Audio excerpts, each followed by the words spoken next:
Meals began at 30 minutes. No one bought groceries at my market. I bought groceries for the store. Nobody bought the groceries, so I seemed like a bad employee. I started a 30-minute cooking class to train individuals and improve my job performance. She made a fortune on 30-minute meals, catchphrases, and culinary charm.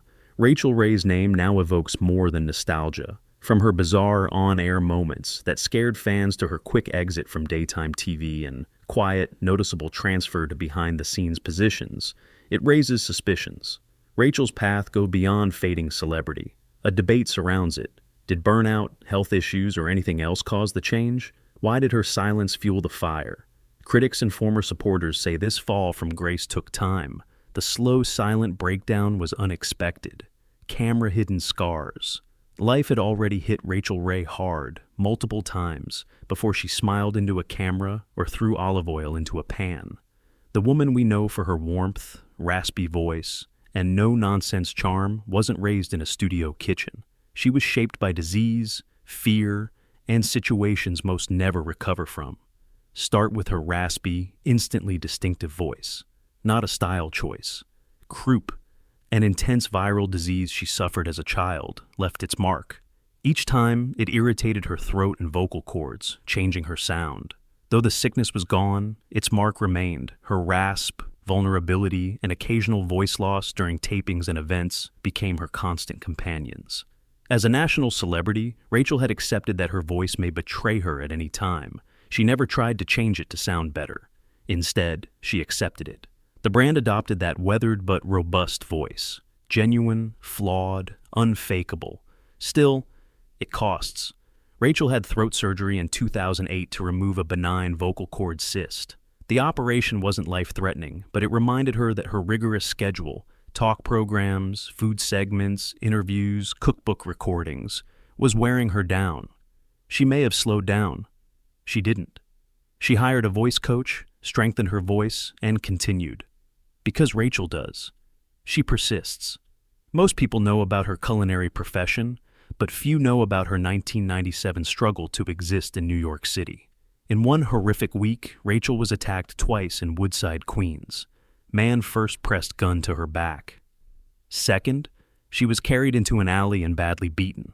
Later, she called it breaking point. Her body was injured, but her safety was gone. The once promising city felt like a cage. Most wouldn't leave, but she did. She left the metropolis for upstate New York to breathe and recuperate. That pain-driven decision started everything. Rachael found her passion for eating again in the quiet, away from chaos and concrete. She resumed cooking classes and small group speaking. She dedicated herself to making cooking fun, even when life was messy, especially in messy life. When people say Rachael Ray is real, they're not only talking about her cooking or speaking. They're discussing her showing up despite trauma. She never concealed her suffering. She kept it with her accomplishments. That's rare. Because they know where her delivery comes from, her fans stick with her, even when she's pushy or sarcastic. It's a no-nonsense voice, of someone who rose from the ashes without claiming it was easy. Rachael's public demeanor wasn't conventional. She fit the mold, loud, imperfect, and unapologetic. That distinguished her. People trusted her because of that. She seemed unstoppable at first. Her daytime show, cookbooks, magazine, and product lines were hits.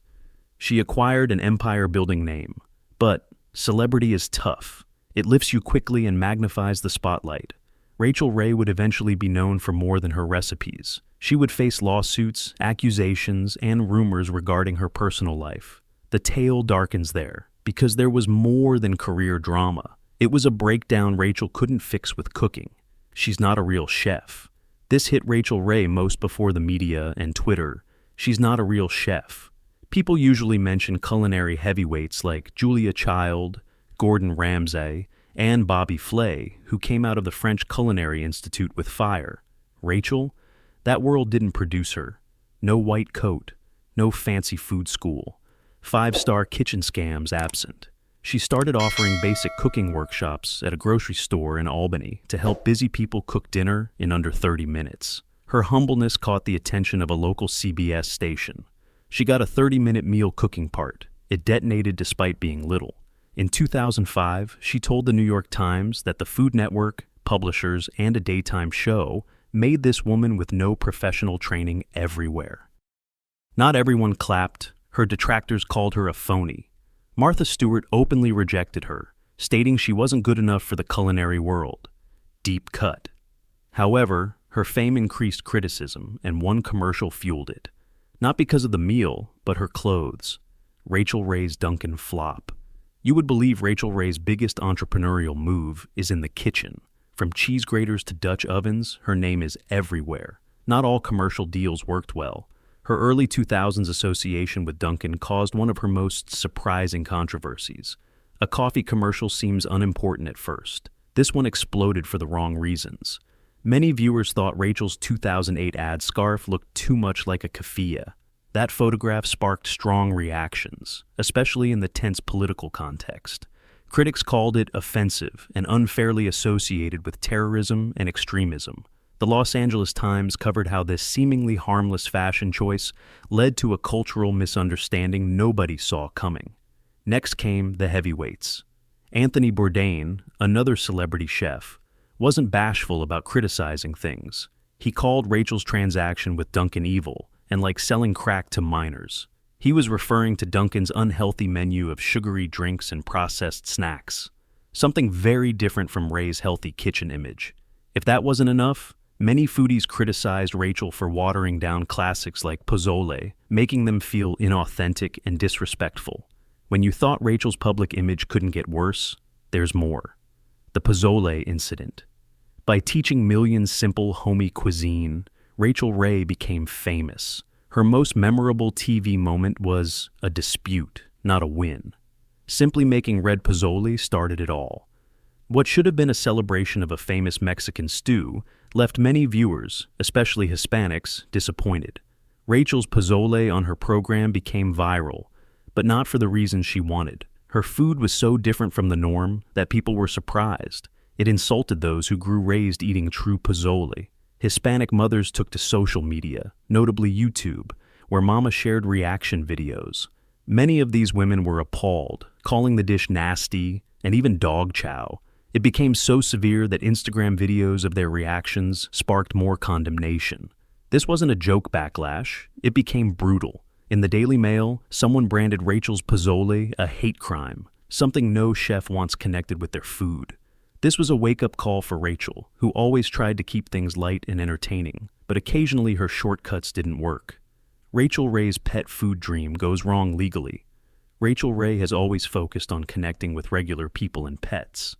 She ventured beyond the kitchen in 2008 to establish Nutrish, a natural pet food line with Ainsworth Pet Nutrition. Ray once declared she would eat the dog food to show its quality. That assertion helped Nutrish become a fast hit among pet owners who wanted healthy options.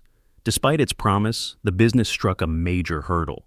Mark Eth Parks, a New York dog owner, sued Rachael Ray Nutrish for $5 million in 2018 for misleading customers.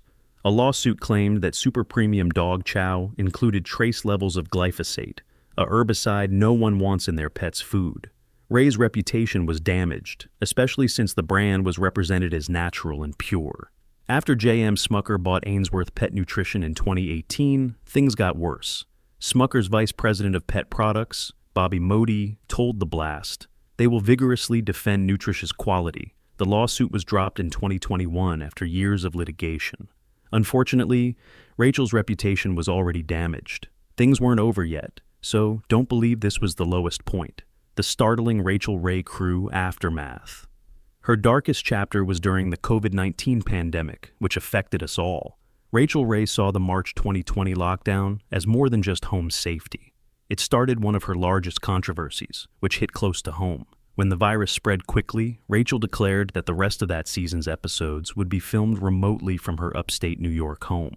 It makes sense to protect everyone, right? This is the issue. This shift put over 20 of her long-standing crew members, including camera operators, audio technicians, and other behind-the-scenes pros, out of work. Not just temporarily. A large part of the season was unpaid. Reports of the dispute spread swiftly.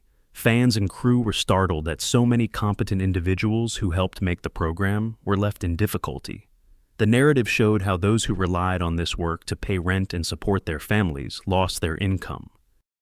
Not just a TV show, it was about actual people struggling. Rachael Ray soon responded on Instagram, calling the allegations troubling. She stated she and CBS were considering compensation options. She said she will keep contributing to healthcare and called her team family.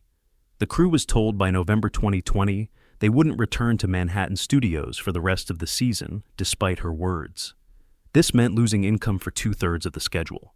Many of her longtime supporters were devastated. The workers felt betrayed. But the narrative continues. In May 2023, Rachael Ray ended her legendary afternoon show after 17 successful seasons and approximately 3,000 episodes since 2006. She called the decision a personal turning point after decades of establishing the genre with her distinctive combination of food suggestions, celebrity interviews, and lifestyle segments. Ray said she was ready for the next exciting chapter in her farewell announcement, indicating a deliberate departure rather than a fade from public view. Her show won many daytime Emmys and made her a household brand for making cooking fun, easy, and authentic. Ray reinvented himself once the show ended. She started free food studios with trusted partners Brian Flanagan, Anthony Amoya, and Sean Lee. The company was created to allow Ray more content control and grow outside TV. She wanted to create a variety of culinary programming for streaming, television, and social media via free food studios. Ray could combine storytelling and educational information in new, dynamic formats for modern audiences to match changing viewer patterns. This method has worked before. Ray and her crew launched many free food studios projects in early 2025, including FYI's The Chef's Garden, which covers regenerative farming and seasonal produce. Global Soul Kitchen and Meals in Minutes were renewed for more seasons in the same year, boosting her new media venture's profitability. These shows are different in content and spirit. Ray's passion for world culinary culture, sustainable cuisine, and storytelling beyond recipes underpins each series. Since leaving daytime TV, she's become more accountable in public. Ray is always producing material, moving from Italy to the US, and launching her podcast. Ray went from TV personality to multimedia producer and coach, showing her media acumen. Her motto is, "If you're not dead, you go to work." The cancellation of The Rachael Ray Show did not end her career, but rather sparked a much larger second act. Health concerns cast doubt on her career as it took new paths. Something unexpected happened in September 2024, worrying Rachael Ray's fans. A promotional movie meant to highlight her charm in Tuscany ended up raising issues no one was ready for. Rachael joked about nearly slipping Tony Bennett on her shiny floors in the video. It was vintage G, fun, warm, and silly. The joke wasn't what attracted everyone's attention. It was her speech. Her words were slurred, her speaking was slower, and her quick wit seemed less sharp. Online reactions were swift and fierce. Fans who had always admired her energy and bright attitude began wondering in comment sections and forums if she was suffering with something severe. Could this indicate neurological issues? Did she have a secret health issue? People needed answers desperately. No one came. Rachael didn't address the rumors. She continued sharing the cheery cooking videos and kitchen anecdotes that made her famous. However, her silence increased the mystery. This failure to address her audience's concerns was surprising for someone so honest about her life's ups and downs. When media outlets asked for a comment, her spokesperson's no comment left fans even more confused. People wondered, what was with Rachael Ray? Was she concealing something? Questions persisted. At Mother's Day in May 2025, the issues returned. Ray released another heartfelt video celebrating parents, showing his slower speech pattern that has garnered notice. Debates resumed on social media. Some viewers tried to defend her, suggesting she was tired, old, or had an off day. Others weren't convinced and demanded she explain. The reality was still buried in assumptions. More than curiosity stood out. Her audience's emotions changed. People who stood with Rachael through years of success, controversy, and personal troubles felt protective. Now she was more than a TV personality or celebrity chef. She had overcome public and private storms. She kept quiet, which enhanced her loved ones' empathy and worry. Through it all, Rachel was a parent. She kept working, creating, and pushing forward with her career-long determination. Hidden behind the scenes, unaddressed questions created a shadow no recipe or smile could erase. This quiet, this battle that nobody discusses. Does it affect Rachel's future? How will that affect her next chapter? Most people remember Rachael Ray as the bubbly cook who energized daytime TV with her quick recommendations and cheerful demeanor.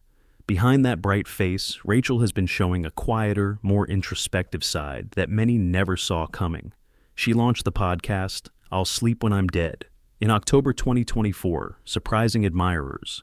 It was risky, marking a new chapter in her career and a new approach to tell her tale. The title alone sets a different tone for a celebrity chef known for rapid, entertaining cuisine. Ray's mentality is to persevere through life's trials, even when exhausted, bruised, or worn out. No recipes or cooking hacks were on the program. It allowed honesty, vulnerability, resilience, and reinvention discussions. In the first episode, Rachel discussed her recent hardships, including physical issues that slowed her down, and heartbreaking losses. Ray's admission that she no longer looks for her name online to avoid negativity was one of the most revealing. However, she remembers the worst, the I Hate Rachael Ray website. Intense, unrelenting, and vicious criticism plagued her. The mess she's been in for so long makes it impossible to think one person can survive. She revealed everything in this new, stripped-down approach. Initial episodes featured heart-to-hearts with celebrity acquaintances and close confidants. They discussed artistic fulfillment, aging gracefully, and loss. Like on TV, Rachel's friendliness and curiosity shone through the microphone, but with more depth. She was connecting, not just entertaining. In a February 2025 People magazine interview, she said the podcast let her explore things a daytime culinary show couldn't. I like introducing people and being able to expand and expound on what I wish I had time to do in formats I couldn't do it in before, stated. She clearly valued this new media channel more than others, a lifeline. Then things went strangely low. The podcast abruptly ended after 8 episodes in October and December. What was happening? Fans asked. After holiday slowdowns, production delays, and discontent with the episode releasing staff were revealed. Rachel was blunt too.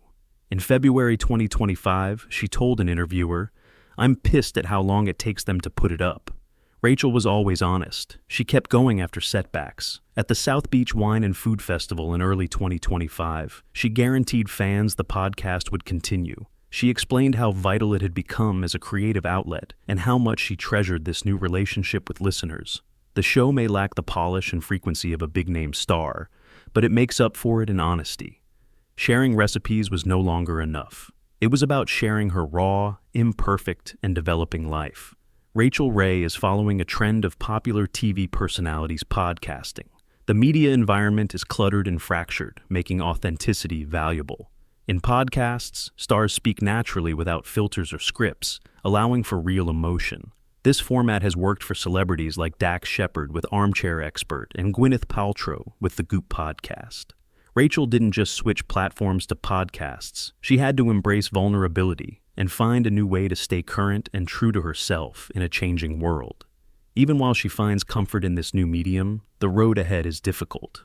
Her problems that inspired I'll Sleep When I'm Dead continue. Her story has rough times, unexpected failures, and terrible realities that make you root for someone even when things aren't perfect. Rachael Ray's brave comeback. Rachael Ray is known as the cheery queen of quick meals who popularized 30, 50-minute meals. In June 2024, she startled everyone with a new direction. She had left the studio kitchen. She was not illuminated or applauded. She returned to Tuscany, the idyllic countryside where she and her husband John Cusimano had married years before. The Rachael Ray in Tuscany concert started this new phase, not showy or energetic. It wasn't trying. Slower, softer, and intimate. In each of the 14 episodes, Rachel cooked rustic foods like squid ink pasta and pollo al matone in her Italian villa out of love, not for ratings. In a postcard-like atmosphere, she shared stories, local ingredients, and quiet observations. FYI's presentation was more like a love letter than a play. It was different from her daytime TV days, but it resonated. However, Rachel did more than make spaghetti behind the camera. She also founded Free Food Studios, a creative production firm that may be her most ambitious. She created something new with 3 longtime collaborators, Brian Flanagan, Anthony Amoya, and Sean Lee. This went beyond food shows. The goal was to create food media where stories mattered as much as meals. Rachel became more than a host in this studio. She was a boss, visionary, and mentor. Free Food Studios was remarkable for its content and shift. Their 2025 originals included Meals in Minutes and Global Soul Kitchen. They even produced The Chef's Garden, a 10-episode show with farmer Lee Jones about regenerative agriculture, which is beneficial for the world and your plate. Rachel also promoted newcomers. She supported Anna Francis Gass's instant Italian and TikTok-friendly chef, Jake Cohen's Jake Makes It Easy, not simply spin-offs. They were seeds, projects that could grow without Rachel. Her transformation was rapid, not only because she had to. She seemed to grasp food entertainment's future. Today's consumers expect more than recipes. They want culture, emotion, and a relatable story. In an early 2024 interview, Rachel stated, "People don't just want to learn how to cook. They want to feel something while they're watching." So, why did it feel off if Rachel was creating, coaching, and ahead of the curve? She was everywhere, but not quite. Her Tuscany performance was lovely, but fans noted her energy changed. Her public appearances decreased. She spoke more strainedly. Though she kept creating, something was silently changing. Redefining my job was distracting me from something deeper. Thanks for watching.